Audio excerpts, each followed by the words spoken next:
televidentes, gracias por acompañarnos en la primera emisión de Telediario. Estamos ya viernes a puertas del fin de semana. Buenos días, Estefanía. Buenos días, Carla. Inicia esta jornada muy bien informado. Le presentamos las noticias más importantes hasta esta hora.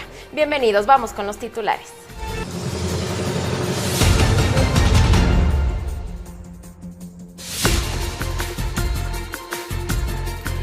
El presidente de la República, Lenín Moreno, participó en la ceremonia de graduación de niños y niñas de 4 años que pertenecen al Servicio de Atención Familiar para la Primera Infancia del régimen Sierra y Amazonía en la Escuela de Educación General Básica PIFO.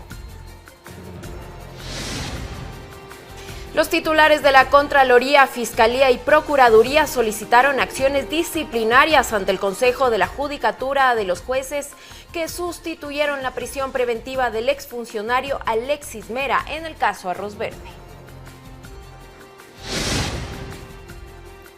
La Asamblea Nacional debatió por primera instancia la propuesta de la creación de un registro de violadores y agresores sexuales en la denominada Ley Rebas.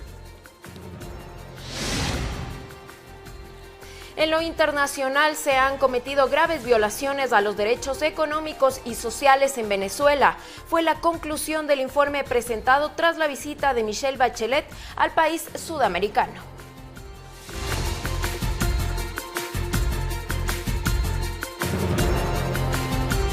Comenzamos con las noticias nacionales y le comentamos que Alexis Mera, exsecretario jurídico de la presidencia, procesado en el caso de Arroz Verde, continúa detenido en la cárcel 4 de Quito. La defensa del exfuncionario está a la espera de la documentación que permita su traslado vía terrestre hacia Guayaquil, en donde cumplirá arresto domiciliario. La defensa del exsecretario jurídico de la presidencia, Alexis Mera, continúa a la espera de que concluya el trámite de la documentación para su salida de la cárcel 4, en donde permanece desde el anterior 1 de junio, cuando Fiscalía le formuló cargos por el caso Arroz Verde. Hasta el cierre de esta edición, el abogado de Mera señaló que aún falta la conformación del operativo de traslado hacia Guayaquil, el mismo que será vía terrestre, pues en esa ciudad cumplirá el arresto domiciliario. Además, está pendiente la colocación de un dispositivo electrónico, así dispuesto por un tribunal de la Corte Nacional de Justicia, tras acoger la apelación a la prisión preventiva. La mañana de este jueves, Alexis Mera dio cortas declaraciones a la prensa, al ingresar a la cárcel 4 tras retornar de una audiencia de exhibición de evidencias que se suspendió. Yo voy a seguir respetando la justicia y voy a dar la cara siempre. Yo no me voy a huir. Porque el que no roba no huye. ¿Perdón? El que no ha robado no huye. Dicha diligencia no se efectuó por una presunta falta de coordinación, indicó la defensa de Mera, y añadió que se fijará una nueva fecha. Era una exhibición de elementos que se habían encontrado en los hallamientos a varios lugares, entre ellos empresas, las casas de los procesados. Por su parte, el abogado de Pamela Martínez, ex asesora presidencial y también procesada en el caso, señaló que con el antecedente de Mera, analizará pedir la apelación a la prisión preventiva de su clienta. Por principio de igualdad, si a uno de los procesados le otorgan esa medida, nosotros también podríamos tener derecho a hacer esa solicitud. Para este viernes está prevista una pericia relacionada a documentos de la empresa Nexo Global, la misma que habría recibido más de $400.000 de Odebrecht en transferencias según las investigaciones. Olga Velasco, Medios Públicos. El contralor Pablo Celi, la fiscal Diana Salazar y un delegado de la Procuraduría acudieron al Pleno del Consejo de la Judicatura para solicitar acciones disciplinarias contra los jueces Edgar Flores y Luis Enrique por su actuación en el caso Arroz Verde. Los jueces sustituyeron la prisión preventiva del exfuncionario Alexis Mera por otra medida cautelar. La fiscal general afirmó que los jueces Luis Enríquez y Edgar Flores abandonaron la sala sin escuchar las razones del recurso que iba a presentar en el caso Arroz Verde 502, que sustituyó la prisión preventiva del exsecretario jurídico de la presidencia, Alexis Mera, por otras medidas cautelares. Únicamente exigimos que los derechos de las partes sean realmente respetados, así como han ellos respetado los derechos del procesado, pues la Fiscalía General del Estado y la Procuraduría General del Estado, que representa los intereses del Estado, tenemos los mismos derechos a presentar los recursos horizontales conforme lo establece la ley.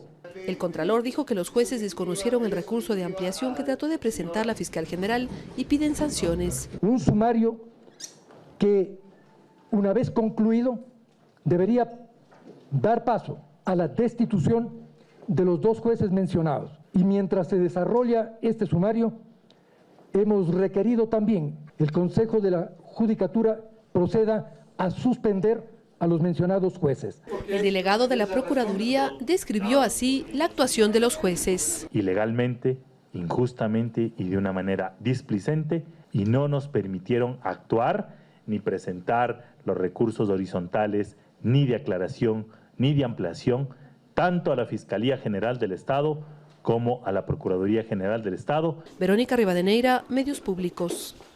6:06. Les contamos que ayer jueves fueron notificados los jueces y conjueces de la Corte Nacional de Justicia que serán evaluados por el Consejo de la Judicatura. Quienes no alcancen un mínimo de 80 puntos serán removidos de sus cargos.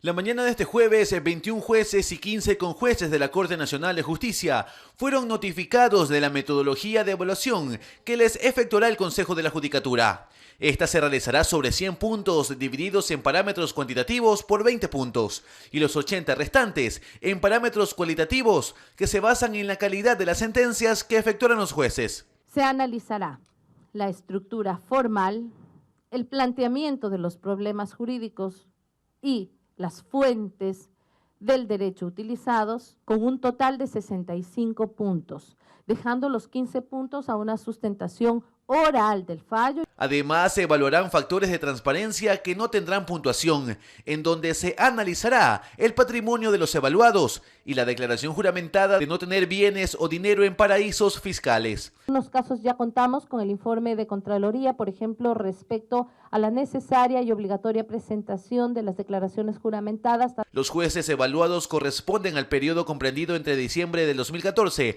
a diciembre del 2018. Se espera que los resultados estén listos a mediados de septiembre. Quienes no alcancen los mínimos requeridos serán removidos. Ese es un mandato constitucional.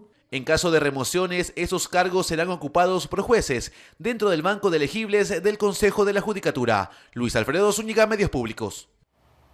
Tras la huelga de hambre que promueven los internos de la Penitenciaría del Litoral, se generaron reacciones. Familiares de los privados de la libertad aseguraron que en el interior del centro de rehabilitación carecen de servicios básicos, entre ellos agua potable, lo que genera insalubridad.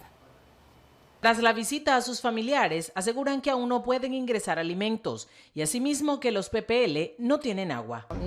No podemos ingresar alimentos, ni ropa, ni medicamentos todavía.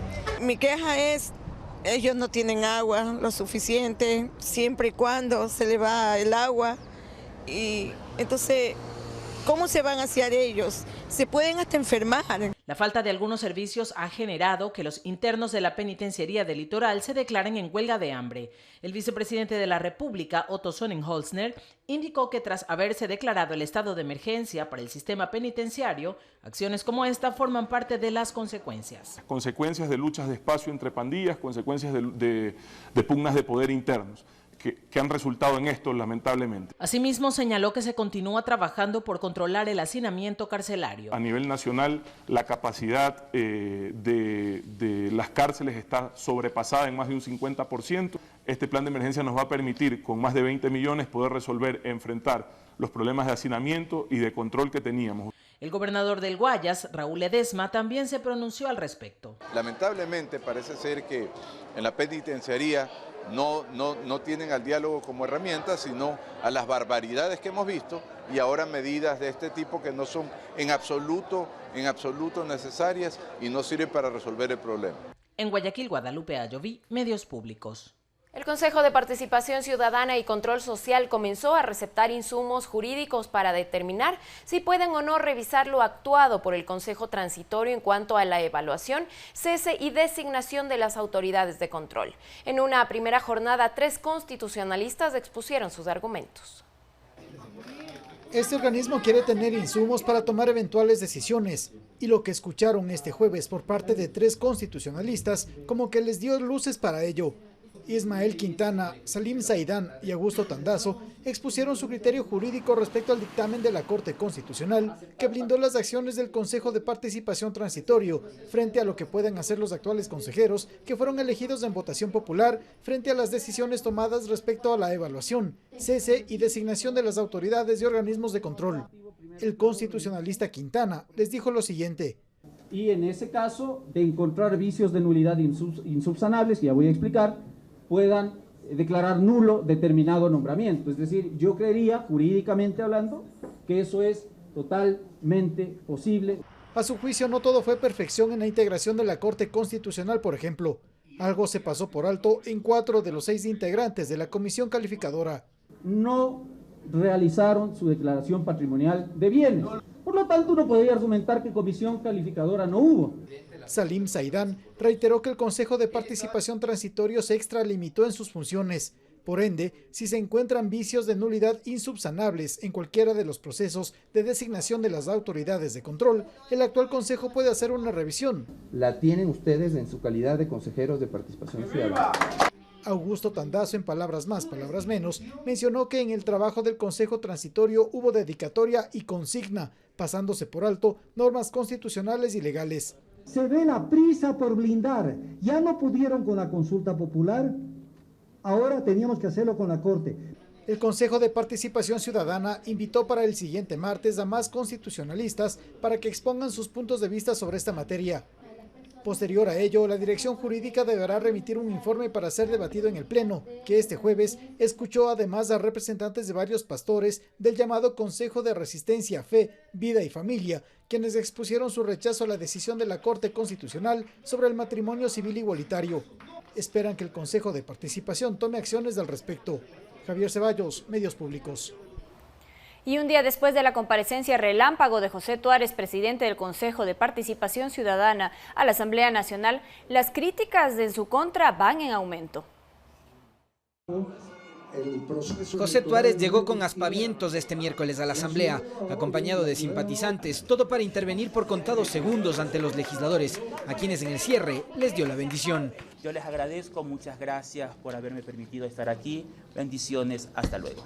Esa actitud de Tuárez es duramente cuestionada por los asambleístas que insisten en que el presidente del Consejo de Participación Ciudadana debe ser sometido a un proceso de fiscalización. Él no puede burlarse ni faltarle el respeto a la primera función del Estado. Este es un llamado de atención para la Asamblea, que no ha logrado fortalecer su capacidad de liderazgo en la materia de fiscalización y control político. Es que en la Asamblea existen dudas sobre la transparencia en el proceso de inscripción de la candidatura de quien dijo no ser representante de la Iglesia, pero que en todo acto público se presentaba con el atuendo de sacerdote.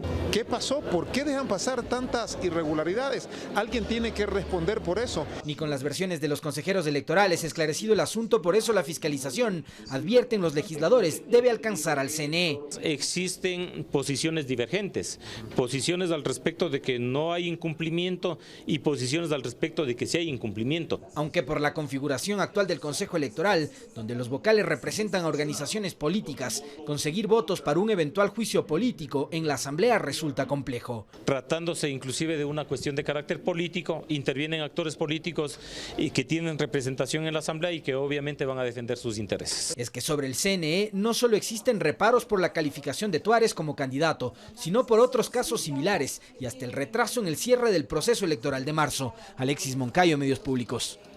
La creación de un registro de violadores y agresores sexuales es el planteamiento de la legisladora Lourdes Cuesta con la denominada Ley Revas. Esta propuesta fue debatida en primera instancia en el Pleno de la Asamblea. El proyecto de ley fue trabajado por la Comisión de Justicia y es uno de los 180 que tiene pendientes del Parlamento. La iniciativa es de autoría de Lourdes Cuesta, quien propone la elaboración de un registro donde consten los sujetos que hayan cumplido con sentencias por agresiones sexuales en contra de niñas, niños y adolescentes. Este registro inhabilitaría para trabajar directamente con niños, niñas y adolescentes. Ojo, no es discriminatorio. ¿Por qué? Porque quien cometió un delito de este tipo podrá trabajar como ingeniero, arquitecto, comerciante, lo que sea. Directamente con niños, no. Con esto, el legislativo lo que pretende es evitar que al reinsertarse en la sociedad, un agresor o violador trabaje en espacios donde tenga contacto con niños. No puedan salir a trabajar directamente con ellos porque lamentablemente estas personas no se rehabilitan, reinciden. Todo el mundo tiene derecho a rehacer su vida, pero no vamos vamos a poner a alguien sentenciado por pedofilia a trabajar en un jardín de infantes.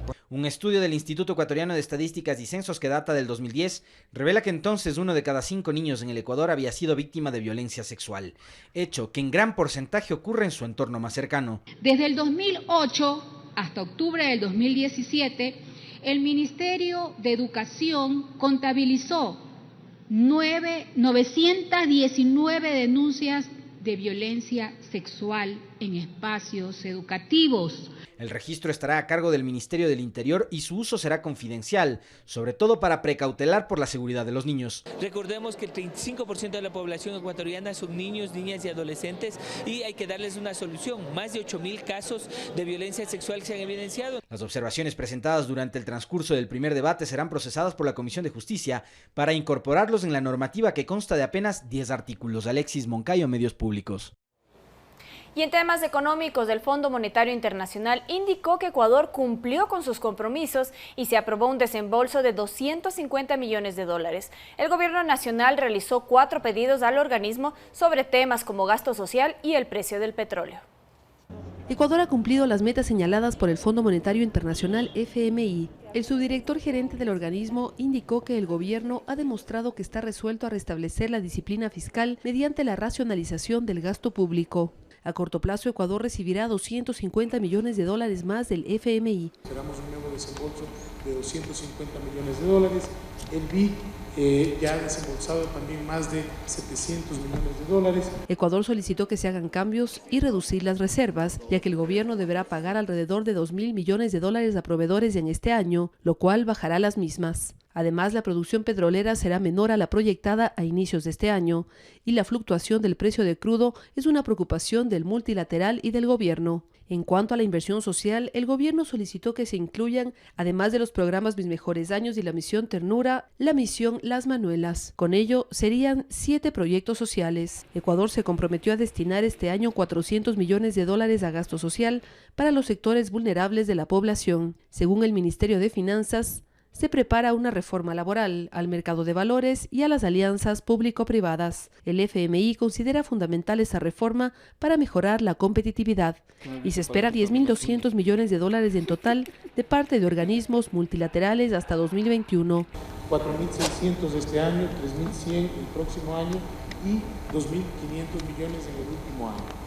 Este año el Fondo Monetario tiene que desembolsar 1.500 millones de dólares. Verónica Rivadeneira, Medios Públicos. Alcaldes del país que recientemente fueron posesionados en sus cargos denunciaron que las administraciones anteriores dejaron las municipalidades endeudadas. Solicitaron la colaboración del gobierno central en temas como la devolución del impuesto al valor agregado IVA. Tras poco más de un mes de que en el país se hayan posesionado las nuevas autoridades seccionales, continúan las denuncias de que las anteriores administraciones no dejaron las cuentas claras o a su vez dejaron deudas que complican el trabajo de los nuevos alcaldes. Superan más de $1 millón que dejaron la administración anterior comprometiéndolos, por lo tanto es difícil continuar a la administración con facilidades. Y es que según las nuevas autoridades, contratos a última hora, la falta de transparencia y documentación al momento de la transición del mandato fueron la tónica y que en algunos casos les tocó asumir deudas de pagos, incluso de servicios básicos. Bastante endeudados realmente, y lo que nos ha dado pena es de que la empresa eléctrica nos iba a cortar la luz porque debíamos de 4 meses, entonces estábamos sobregirados realmente. Según el alcalde del Cantón Baños de Aguasanta, esta situación se repite en casi todas las municipalidades del país, por lo que consideran necesaria la ayuda del gobierno nacional. A nivel del país, de lo que hemos comentado, todos nos dejaron endeudados las municipalidades. Hoy necesitamos recursos. Uno de ellos es la mayor posibilidad es la devolución del IVA. Eso es lo que estamos solicitando al gobierno nacional apenas nos posicionamos. Sobre este tema en Quito ya se ha anunciado investigar y fiscalizar a administraciones pasadas, ya que según el alcalde Jorge Yunda no le dejaron ni para las colas. Paco Urbina, Medios Públicos. 6:19 de la mañana en este viernes 5 de julio, momento de una pausa. Queremos recordarles que pueden seguirnos en nuestras cuentas de Facebook y Twitter como Telediario EC. A través de nuestra página web también www.ecuadortv.es. Continúe bien informado en nuestros canales digitales y redes sociales. Continuamos con más información tras la pausa.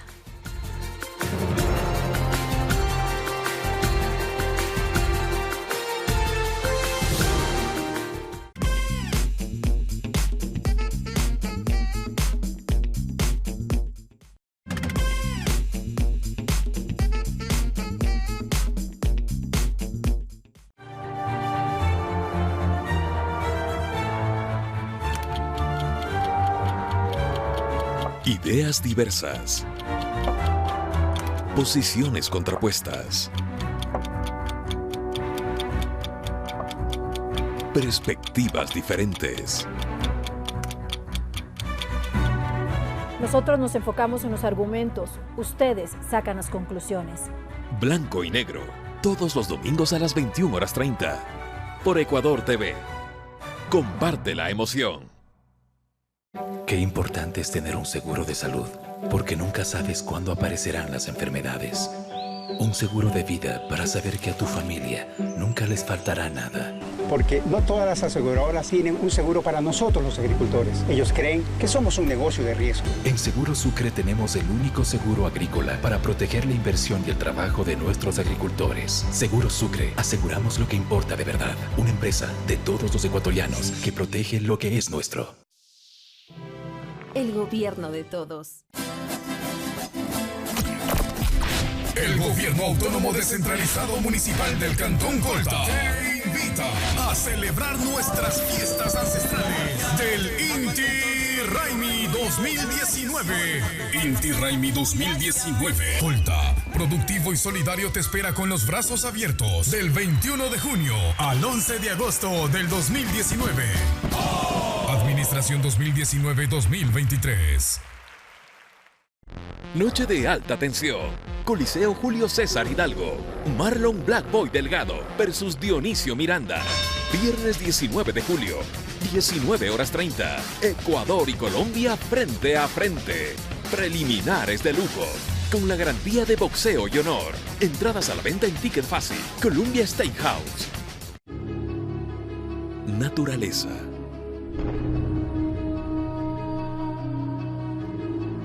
Avances tecnológicos y sociedad, de los documentales más emocionantes sobre lo que sucede en el espacio al que llamamos hogar. Planeta Peligro. Martes y viernes 21 horas. Por Ecuador TV. Comparte la emoción.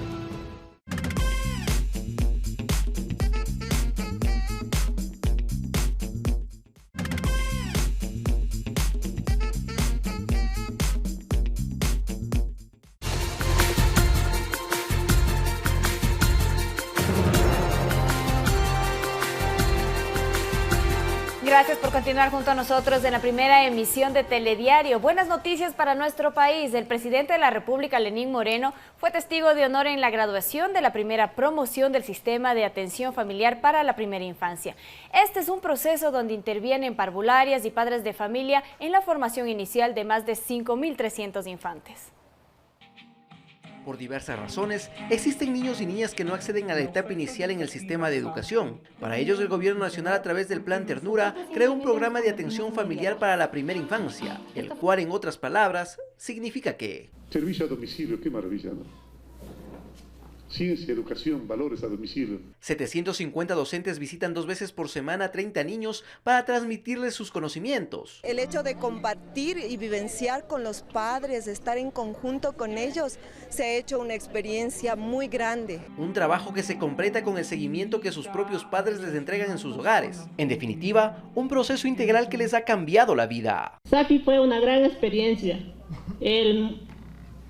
muy bonita, porque mi hijo desde aquel entonces aprendió a reconocer colores. Entonces nos hemos sentido muy contentas porque a la misma vez nosotros somos maestras de nuestros niños. La primera promoción de Sierra y Amazonía culminó el ciclo escolar. En la unidad educativa de Pifo se graduó un grupo. De los 5.389 infantes de entre 3 y 4 años que se benefician de este servicio. Aquí el presidente Lenín Moreno insistió que se realizarán todas las acciones necesarias para que la educación cubra el universo de la niñez en el país. Ningún pequeñín dejará de recibir el estímulo pedagógico adecuado, porque los 5 primeros años de vida, recuerden ustedes, son fundamentales, lo repito, para el desarrollo integral de los seres humanos. Y que justamente este es el primer paso para que ahora sean parte del sistema de educación básica, como él lo cantó, El Camino a la Escuela. Porque en los libros siempre se aprende cómo vivir mejor, caminito de la escuela. 5,5 millones de dólares invierte el gobierno en el sistema de atención familiar para la primera infancia. Alec Llanos, Medios Públicos. La nueva ministra de Educación, Montserrat Kramer, dará continuidad a la reapertura de las escuelas rurales, aunque el cronograma de 1000 instituciones para este año podría variar. La sucesora de Milton Luna en la cartera de Estado, Montserrat Kramer, inicia su gestión evaluando los programas que están en marcha.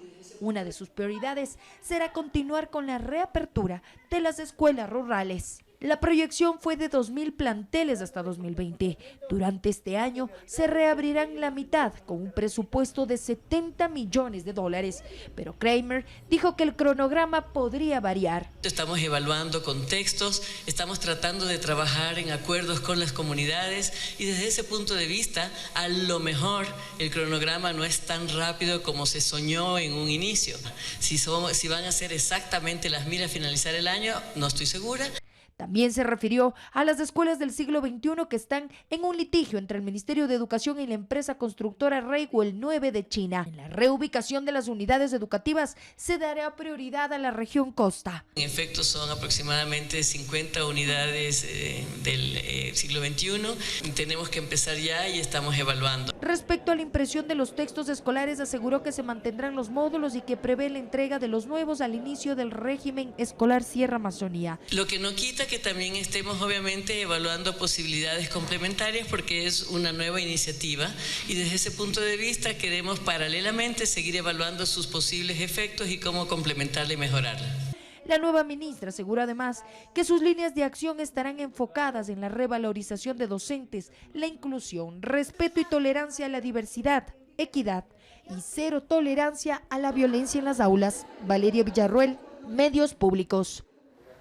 El proyecto Mirador está listo para iniciar la fase de explotación. Se trata de un proyecto minero manejado por la empresa china Ecuacorriente, que genera 2.200 plazas de empleo formal y directo. Según representantes de la empresa minera, este proyecto cumple con todas las normas ambientales y producirá ganancias extraordinarias para el país. Ubicado en la parroquia Tundaime del cantón El Pangui, provincia de Zamora Chinchipe, el proyecto minero Mirador tiene lista la infraestructura necesaria para el inicio de las operaciones de explotación. La mina está ya lista para ser explotada. Estas son las primeras imágenes captadas en televisión de las pruebas técnicas de la planta de beneficio. Es una estructura de 3 pisos con 2 molinos de 10 metros de altura cada uno. Estamos utilizando algunas tecnológicas, por ejemplo, molinos de sag, molinos de bolas. Es básicamente un procedimiento físico y hago hincapié en esto porque en estas alturas del proceso no se utilizan químicos. 3 fases de extracción del material que se resumen en molienda o trituración, flotación y cámaras de espesado permiten obtener la pasta de concentrado de cobre. Desde este centro de control de planta se verifica cada paso. Así, según representantes de Ecuacorriente, se garantiza estándares internacionales en procesos mineros. Podemos hacer ese monitoreo, cómo funcionan todas las máquinas, es muy avanzado, con muchas tecnologías muy avanzadas. Un laboratorio especializado analiza permanentemente el agua utilizada en la fase de extracción del material. Se mide el pH o alcalinidad y acidez del agua y la cantidad de sólidos y metales existentes. El agua está cumpliendo con los parámetros que pide los ministerios. Todo lo que la legislación y la norma técnica nos obliga, nosotros lo hemos acogido en estos planes de manejo ambiental. El concentrado de cobre será comercializado a empresas refinadoras de otros países, todo con un margen de ganancia del 52% para el Estado ecuatoriano. Alrededor de $140 millones anuales. Mirador genera 2.200 plazas de empleo directas. El 82% de empleados ecuatorianos y solamente un 18% de empleados chinos. El yacimiento tiene un aproximado de 3 millones de toneladas de cobre, 3 millones de onzas de oro y 27 millones de onzas de plata. Mirador lograría obtener durante los 30 años $20.000 millones por concepto de exportación de estos metales. Ecuador recibiría $5.500 millones solo por concepto tributario. Desde Zamora Chinchipe, con imágenes de Luis Alberto Cueva, César Tacuri Quintinilla, Medios Públicos.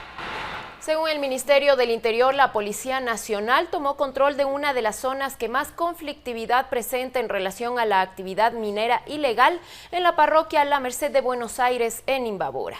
Se trata de la llamada Mina Vieja, desde donde, según informes de inteligencia, se planifica la defensa de esta actividad ilegal con acciones violentas.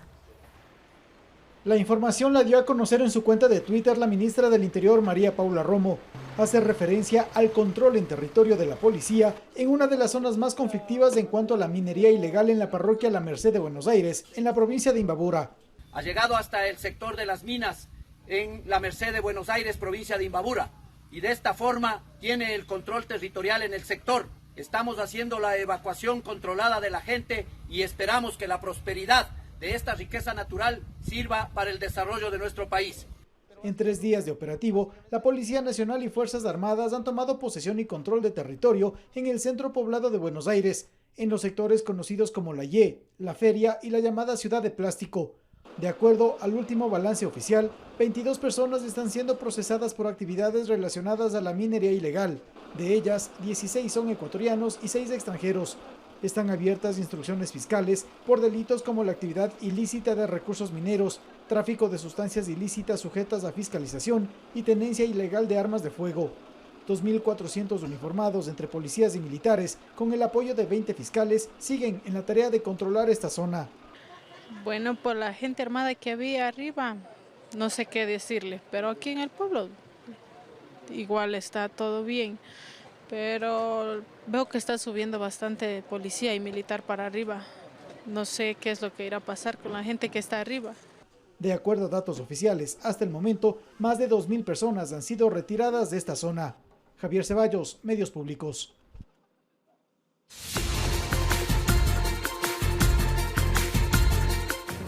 Comenzamos con las noticias más destacadas a nivel internacional y le contamos que la alta comisionada para los derechos humanos de la Organización de Naciones Unidas, Michelle Bachelet, describe violaciones a la libertad de prensa, persecución política y otras violaciones a los derechos sociales y económicos de Venezuela.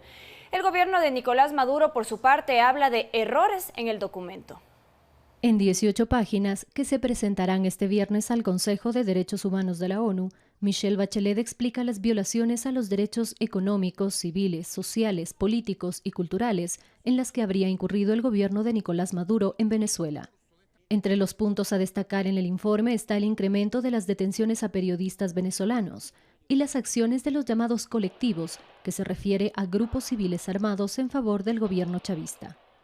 Se habla de una acelerada erosión del Estado de Derecho con medidas que buscan neutralizar, reprimir y criminalizar a opositores políticos y críticos del gobierno. En otra de las páginas se explica la documentación de un número creciente de detenciones arbitrarias de familiares, particularmente de mujeres de presuntos opositores políticos, que en algunos casos son maltratadas y torturadas. Con respecto a la migración, asegura que el número de personas que se vieron obligadas a dejar Venezuela aumentó dramáticamente desde 2018, alcanzando más de 4 millones para el 6 de junio de 2019. En la conclusión, además, se dice que el gobierno se negó a reconocer la magnitud de la crisis hasta hace poco y no adoptó las medidas apropiadas. Frente a todo ello, el gobierno de Nicolás Maduro reaccionó inmediatamente con la publicación de un comunicado en el que señala errores de hecho en el informe. La publicación del régimen chavista asegura que el informe presenta una visión selectiva y abiertamente parcializada sobre la verdadera situación de derechos humanos de la República Bolivariana de Venezuela, que contradice los principios que deben regir el tratamiento de los asuntos de derechos humanos recogidos en la Declaración y Programa de Acción de Viena. En gran parte, esta distorsionada visión del informe es el resultado de las importantes debilidades presentes en la metodología utilizada para su elaboración. En este documento se privilegian excesivamente las fuentes carentes de objetividad y se excluye casi en su totalidad la información oficial, a pesar de toda la documentación y elementos aportados por el Estado a la Oficina de la Alta Comisionada de Naciones Unidas para los Derechos Humanos. Bachelet, por su parte, instó al gobierno a detener y remediar las graves vulneraciones de derechos en el país sudamericano. Fernanda Vera, Medios Públicos. El Grupo de Lima invitó a un centenar de países a una conferencia internacional por la democracia en Venezuela. El evento se desarrollará en Perú el próximo 6 de agosto, según adelantó el canciller del país anfitrión Néstor Popolizio. Entre los países invitados están China, Rusia, Turquía y Cuba, gobiernos que han expresado su apoyo al mandatario Nicolás Maduro. En otras noticias, Juan Guaidó, presidente de la Asamblea Nacional de Venezuela y reconocido como presidente interino de Venezuela por más de 50 naciones, denunció una situación irregular respecto a la entrega del cuerpo del capitán venezolano Rafael Acosta Arévalo.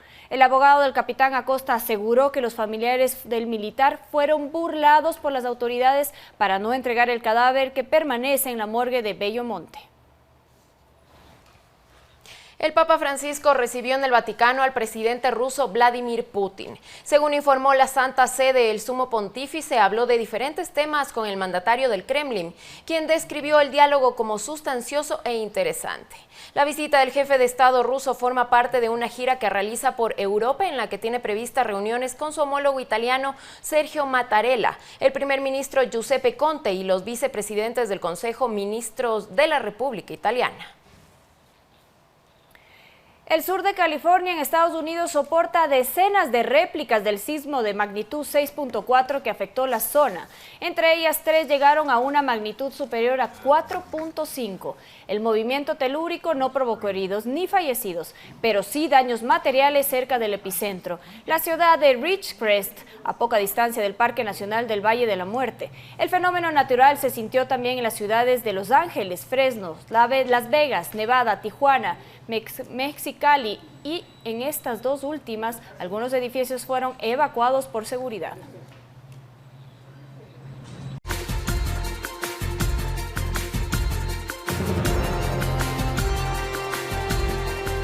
Gracias por acompañarnos en este segundo bloque de noticias. Le recordamos que nos puede seguir a través de nuestras redes sociales, en Facebook y en Twitter como @telediarioes y en nuestra página web como www.ecuadortv.es. Bienvenidos.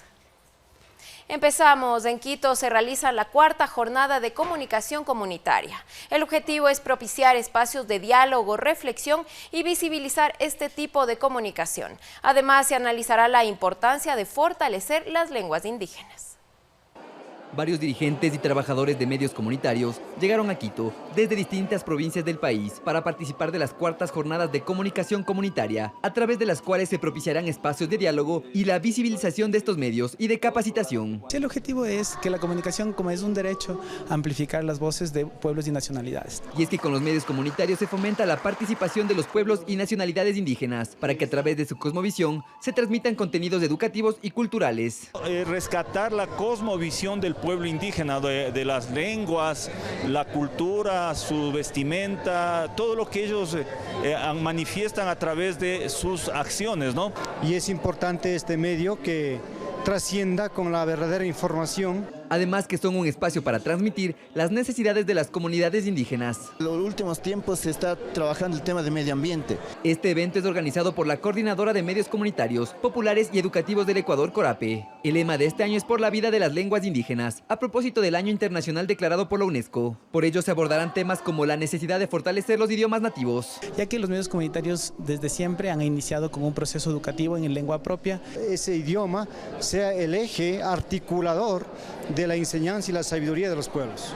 Estas jornadas se extenderán hasta este viernes. En los talleres, que son gratuitos, se analizarán otros temas como la relación de la comunicación comunitaria con las nuevas tecnologías y su sostenibilidad, además de software libre, podcast, periodismo móvil, redes sociales y producción televisiva. Ronito Apanta, Medios Públicos. Y preste atención, hasta el 3 de septiembre próximo, los ecuatorianos podrán designar un nombre a un planeta ubicado fuera del sistema solar. Esto a través de una invitación que hizo Ecuador la Unión Astronómica Internacional. La Unión Astronómica Internacional invitó a los ecuatorianos a ponerle un nombre a uno de sus exoplanetas descubiertos en los últimos años, ubicados fuera del sistema solar. La invitación se la realizó a través del Observatorio Astronómico de la Escuela Politécnica Nacional, que este jueves lanzó la campaña Ecuador tiene un planeta. Es un planeta que aproximadamente es la mitad del planeta Júpiter. Júpiter es el planeta más grande de nuestro sistema solar. Hagamos propuestas para asignar un nombre propio a este planeta. Por medio de naves de la NASA, desde 1995 se han descubierto más de 4.000 exoplanetas en la Vía Láctea. La Unión Astronómica Internacional dio a conocer una lista para que más de 79 países del mundo, entre ellos Ecuador, le pongan nombres a esos planetas. Se va tomando en cuenta todos los países del planeta para que también se vayan identificando con los cuerpos celestes que se van identificando en el universo. Es muy relevante porque es la primera vez que tenemos esta oportunidad. Desde este 4 de julio hasta el próximo 3 de septiembre, los ciudadanos que deseen participar en ponerle un nombre al planeta HD 6434 deberán ingresar a la página web www.exoplaneta.epn.edu.es. Desde el 10 de octubre, la ciudadanía podrá votar por las 10 mejores propuestas. Ser muy imaginativos en ligar el nombre a nuestra cultura, a nuestra idiosincrasia. Santiago Tello, Medios Públicos. 7:46. Los estudiantes del régimen Sierra y Amazonía ya se encuentran de vacaciones y precisamente nuestro compañero César García nos propone esta mañana alternativas para que sus hijos puedan realizar actividades durante estos meses. César, buenos días. Te encuentras en este momento en Tumbaco, en el Jardín Alado. ¿Qué nos cuentas? Así es, Estefanía, muy buenos días, ¿cómo están, amigos de Telediario Primera Emisión? También un saludo cordial a quienes nos escuchan por Pública FM. Estamos en el Jardín Alado, iniciamos las vacaciones de nuestros pequeños acá en el régimen Sierra y Amazonía, y hay que buscar buenas alternativas para poder cultivar en ellos valores, destrezas en estas vacaciones. Estamos acá en Tumbaco, en el Jardín Alado, como tú decías, en donde se trabaja en favor de la conservación de la fauna, se les educa a los chicos, se les concientiza al respecto de la importancia de cuidar aves como esta que están esta mañana con nosotros, este pequeño búho polluelo que pues está siendo cuidado acá y que cumple varias funciones principalmente didácticas para que los chicos que vienen acá a los cursos vacacionales puedan también aprender. Voy a conversar en este momento con... ¿cuál era tu nombre, por favor? Paul Tufiño. Paul Tufiño, Paul, para que nos digas ¿qué función cumple el Jardín de Alado a propósito que va a formar parte de cursos vacacionales en este verano? Okay, bueno, aquí rescatamos aves silvestres que han sido maltratadas o que tienen algún problema, y la diferencia es que los tenemos volando libre. Les mostramos a la gente por qué no capturarlas, por qué no dispararlas, por qué no hacerles daño, y hacemos vuelo libre delante de las personas, educándoles de esa forma. Como este polluelo que fue capturado de pequeño.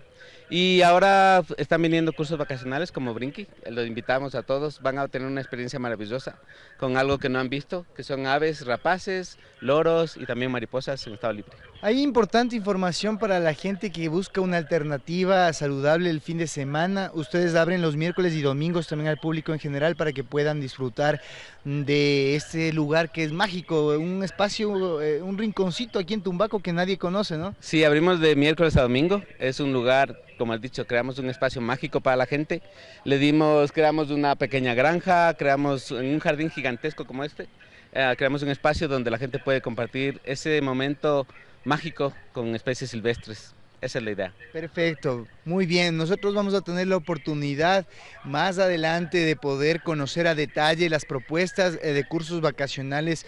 En este caso como Brinqui, que pues está tomando como una de sus actividades el venir acá al Jardín Alado y poder disfrutar de este espacio natural en donde hay varias especies como este querido amigo búho, para que puedan ustedes disfrutar y que sus hijos además aprendan a conservar este tipo de aves. Con este búho nos vamos a continuar en estudios con Estefanía, y nosotros nos vemos dentro de pocos minutos para poder conversar al respecto de estas alternativas para los más pequeños, quienes ya disfrutan de unas merecidas vacaciones. Nos vemos dentro de poco en Más Cerca. Mientras tanto, tú continúas, Estefanía. Muchas gracias, César. Divertidas actividades que pueden realizar sus hijos durante estas vacaciones. Ya sabe, conoce más detalles en su programa Más Cerca. Nosotros vamos con noticias internacionales.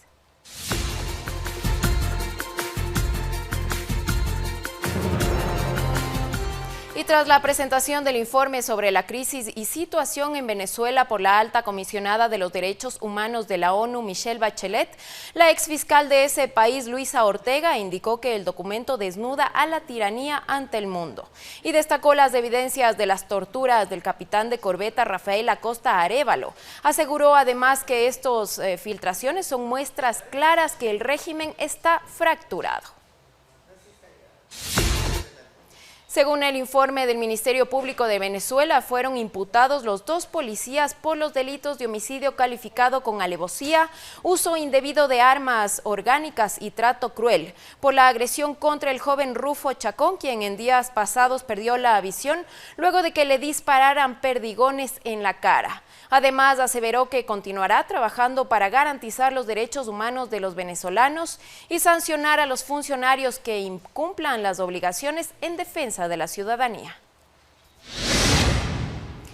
En la India, al menos 8 personas murieron y 15 están desaparecidas después de que las lluvias monzónicas más intensas en una década rompieran una represa en el estado occidental de Maharashtra. En la capital del estado, Mumbai, el número de muertos por el colapso de una pared en un barrio llegó a 24 y se esperan más lluvias en los próximos días. El mal tiempo continúa azotando la ciudad costera de 20 millones de personas. Además, afectó las líneas de tren y cerró la pista principal del aeropuerto. En Perú, este viernes se analiza la libertad de Keiko Fujimori. Además, en Honduras, el gobierno investigará las causas del naufragio en donde más de 20 personas murieron. Más en el siguiente resumen internacional. La Corte Suprema de Perú abre este viernes una audiencia para decidir si libera o no a la líder opositora Keiko Fujimori, quien está en prisión preventiva desde octubre en una cárcel de mujeres en Lima, luego de que un juez acogiera un pedido de prisión preventiva por 36 meses de la Fiscalía, por un escándalo de corrupción que salpica también a 4 expresidentes, esto dentro del caso de sobornos de Odebrecht. El gobierno de Japón donó a Colombia la suma de $4,5 millones para atender la crisis migratoria proveniente de Venezuela. El dinero será invertido en programas ejecutados por la Agencia de Naciones Unidas para los Refugiados ACNUR y la Organización Internacional para las Migraciones. Los recursos aportados por el país asiático están orientados a contribuir a los esfuerzos del gobierno colombiano para abordar las necesidades humanitarias de los refugiados y migrantes. El gobierno de Honduras abre una investigación sobre el naufragio del Wally, donde murieron 26 personas. Según las primeras indagaciones, la sobrecarga de pasajeros y las condiciones climáticas son las principales hipótesis de una tragedia frente a las costas del departamento de Gracias a Dios. Un nuevo sismo de magnitud 5,4 se registró este viernes en California, a unos 200 kilómetros de la ciudad de Los Ángeles, luego del terremoto de magnitud 6,4 registrado en el sur de ese estado ocurrido el jueves. El movimiento telúrico fue localizado a 16 kilómetros de la localidad de Searles Valley y su hipocentro a 7,1 kilómetros de profundidad. Fernanda de la Bastida, Medios Públicos. De vuelta en nuestro país, en Tulcán, el terminal terrestre, parques, plazoletas, vísceras y hasta edificios abandonados son utilizados por extranjeros como lugares de refugio. Autoridades de la provincia del Carchi recorrieron estos sitios para constatar la situación. Varios espacios públicos se han convertido en improvisados dormitorios de los extranjeros. En el lugar hay niños y mujeres en estado de embarazo. Entre cartones, colchones, sábanas y carpas se refugian del sol, el frío y la lluvia. Estos operativos se los van a continuar realizando continuamente. Debajo del árbol se toman aquí el asiento.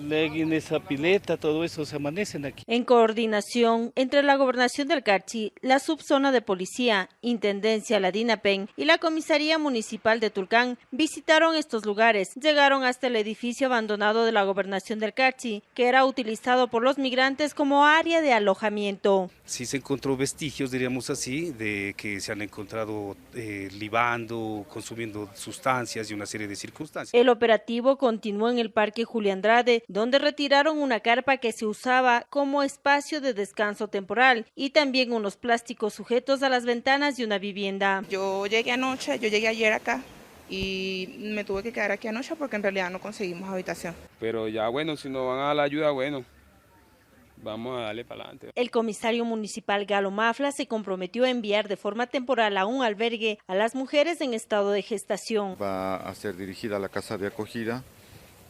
Esperamos darle a ella una solución. Los operativos continuarán para evitar se utilicen estos sitios públicos. Lucy Jiménez, Medios Públicos. Y 79 ciudadanos colombianos que pernoctaban en los exteriores de la oficina del Alto Comisionado de las Naciones Unidas para los Refugiados en Quito fueron reubicados. El retiro del campamento improvisado se dio por varios factores, principalmente por la ocupación del espacio público. Con la presencia de 350 agentes de control, entre ellos de la Policía Nacional y de la Agencia Metropolitana de Control, la madrugada del jueves 4 de julio se retiró el campamento improvisado levantado en la calle Wimper en Quito, específicamente en los exteriores del ACNUR. Fue totalmente voluntario, la Policía Nacional no tuvo que utilizar el uso progresivo de la fuerza en ningún momento. Tras esto, se realizó un catastro de sus pertenencias y los refugiados colombianos que ahí pernoctaban, en total 79, fueron trasladados hasta lo que será su vivienda temporal, donde tendrán asistencia social. Han sido ya ubicadas en 2 hoteles, tanto en el norte como en el sur, 49 adultos, 30 niños. El Alto Comisionado de las Naciones Unidas para los Refugiados ACNUR, instancia a la que los refugiados colombianos estaban exigiendo el reasentamiento en Europa y Canadá, seguirán al tanto de ellos, a más de financiar su hospedaje. Lo que vamos a hacer ahora es estudiar caso por caso de las familias y cómo vamos a solventar los casos de ellos para que puedan salir de estos hoteles y integrarse otra vez en la vida normal. El desalojo se dio por 3 razones. La primera, porque estaban ocupando un espacio público desde hace más de un mes. Estaban haciendo un mal uso del espacio público. El segundo y tercer motivo están relacionados con la exposición de menores de edad y personas de la tercera edad a condiciones precarias y también alertas de presuntos cometimientos de delitos. Hubieron algún tipo de agresiones a los vehículos, algún tipo de agresión a las personas que circulaban por el lugar. Las autoridades hicieron un llamado a respetar los espacios públicos tanto a nacionales como a extranjeros. Jennifer Espinosa, Medios Públicos. En nuestro segmento Red Tecnológica les presentamos a EcoWave Power, una empresa israelita con base en Tel Aviv que se encarga de extraer energía de las olas del océano. Veamos de qué se trata.